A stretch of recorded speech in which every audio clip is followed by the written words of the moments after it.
So, I want to talk to you today about some steps that you can take prior to writing the offer for your buyer to ensure that you have a more competitive offer. We talk about this a lot. I get a lot of questions on it, so I thought I'd record it here so you can have something to refer to. So, your buyer wants to make an offer. They've found the house. Here are some preliminary questions, ideally, that you should obtain answers to from the listing agent prior to writing the offer. The first question should be obvious. We want to know from the listing agent, are there any offers on the property or are they expecting any offers?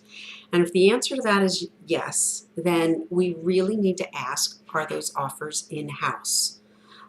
It's important to know if we're competing in-house or with a cooperating broker's offer. If the answer to that question is yes, that the offer is an in-house offer, then the next questions we need to find out are, one, is there a variable commission, which means that the listing broker or the listing agent perhaps is charging a different commission, which would net a different, better bottom line to the seller.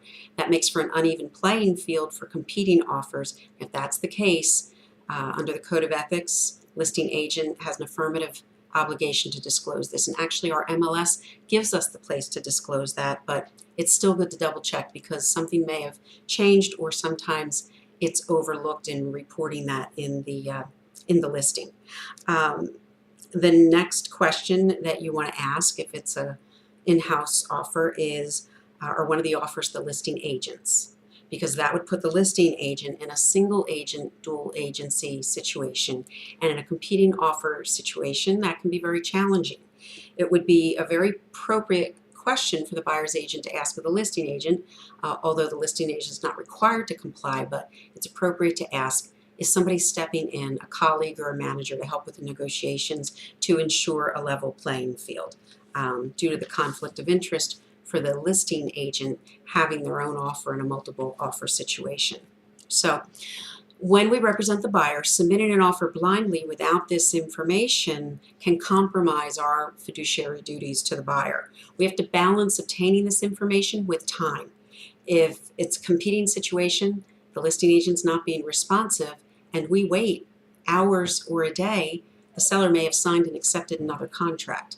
So you really want to try to get this information, but balance it with the time and competitive nature of the listing. So these questions are all perfectly allowable and encouraged. They're actually provided for in our NAR Code of Ethics, and the Code of Ethics states that the listing agent shall answer these questions provided the seller approves. So sometimes, however, you can run into resistance from the listing agent. Maybe they don't fully understand the Code of Ethics and how this works, or they've taken the questions personally. And it's usually just because they don't understand or have the knowledge. And in order that we don't let things escalate to an uncooperative situation, I'm not saying back down, but you just want to assure the listing agent that these questions are not personal and they're not intended to be taken that way, and just encourage them to take a look at the code, and maybe you can get them to understand what you're trying to do. So I hope this helps. If you have any questions, please feel free to reach out, and thanks for tuning in.